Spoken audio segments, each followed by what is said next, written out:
So who is Choyce Music, or just Choyce? I am an artist from Charleston, South Carolina. Born and raised here in Charleston, South Carolina. The only one in my family who is a native of Charleston, South Carolina. The rest of my family is from either Philadelphia or Jacksonville, Florida. But I love it. I love Charleston. Charleston is my home. I am a father. I am a husband. I am a worshiper. I am a musician. I am a creative. I'm a lot of things. I definitely try to do my best with my artistic skill set and just use it to glorify God in the best way that I possibly know how. Above all that, I'm a believer in Jesus Christ. So that's who Choyce is. So I kind of alluded to a minute ago where I'm from, Charleston, South Carolina. Born and raised here my whole life, but I've been blessed to travel to many different states, a few different countries. I love traveling, but there's no place like home. If you've heard anything about Charleston, you recognize about the cuisine is amazing.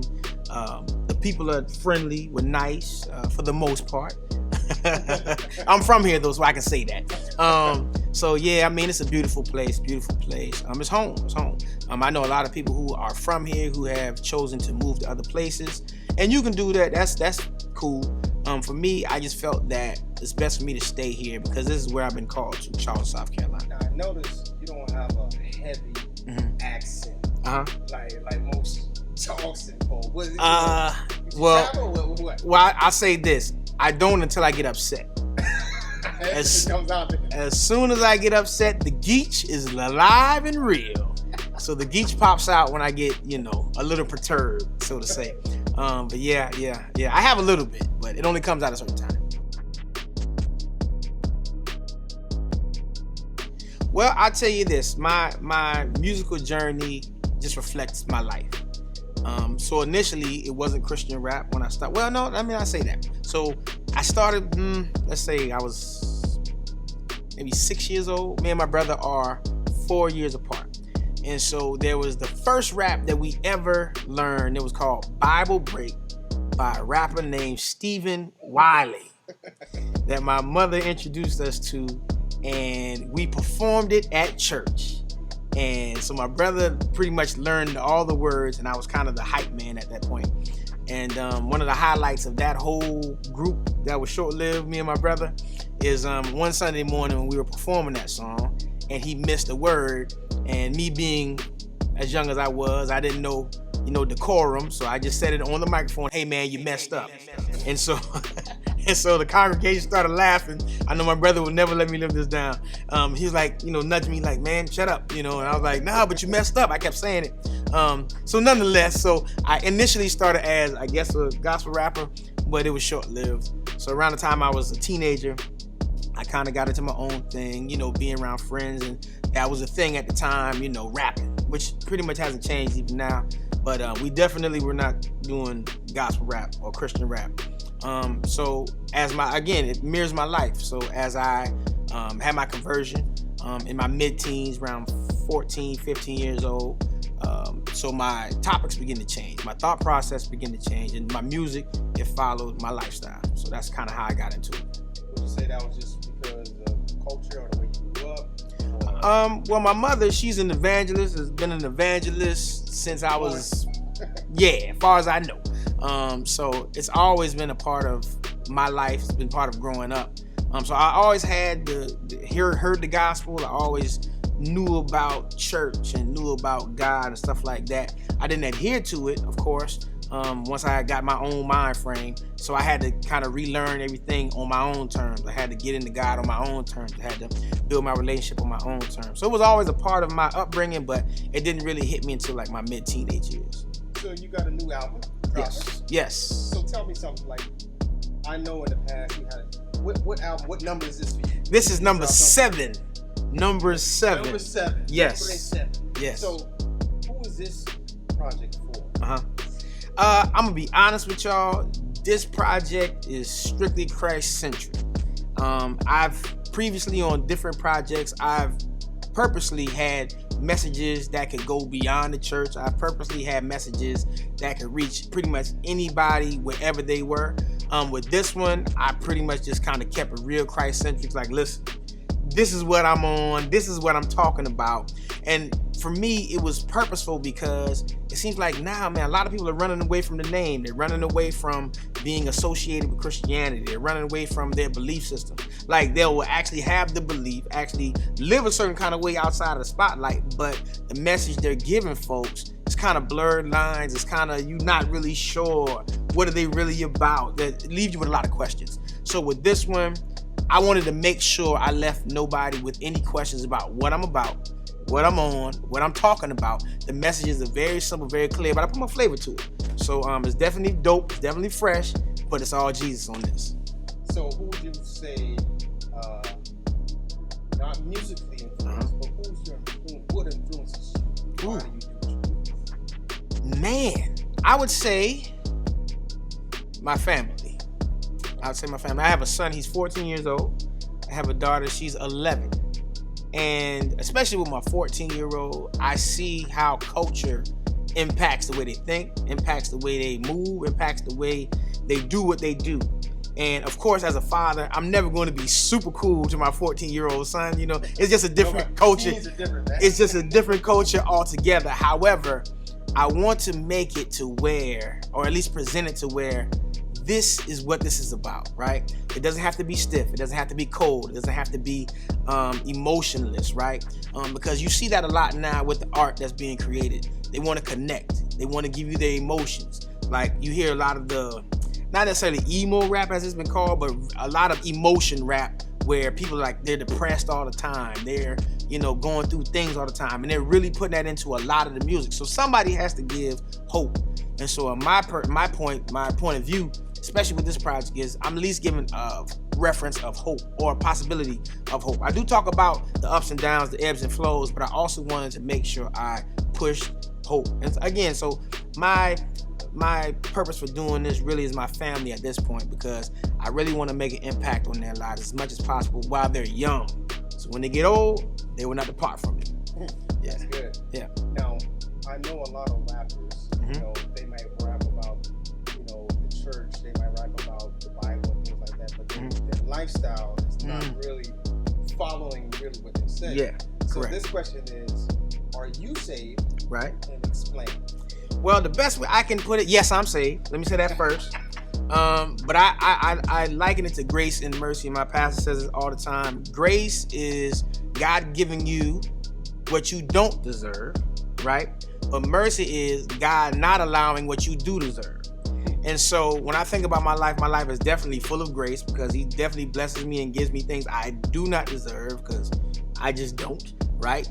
And he's definitely shown a lot of mercy in my life, because there's a lot of things I do deserve, and he doesn't allow the evil to befall me, per se. So yes, I'm definitely saved. I definitely love the Lord. I do my best, and that's another reason why I wanted to really push that thought process on this project. Like, salvation is key. We're living in a time now where, man, there's a lot of stuff you hear. There's a lot of different persuasions, a lot of different religious affiliations, even within the body of Christ. And so I just felt it necessary to put my flag in the sand, let people know where I stand if there was a question. And so yes, I'm saved, and I really just wanted to push that envelope with this, like, just in case you were wondering, because of anything you heard I may have put out previously, this is what I'm on. For sure. You know what I mean? And speaking of what you're on, yeah, you got this project. What's the name of this project again? This project is called Restart. It's an EP called The Restart. Okay, and tell us why Restart. Why you named it that? So the whole thought process behind The Restart, 75% of this project was recorded during the pandemic, right? And while we were on lockdown, quarantine, especially in my area, Charlotte, South Carolina. So we were on quarantine for right about a little over 2 weeks, right? Where everything was shut down, everybody was on lockdown.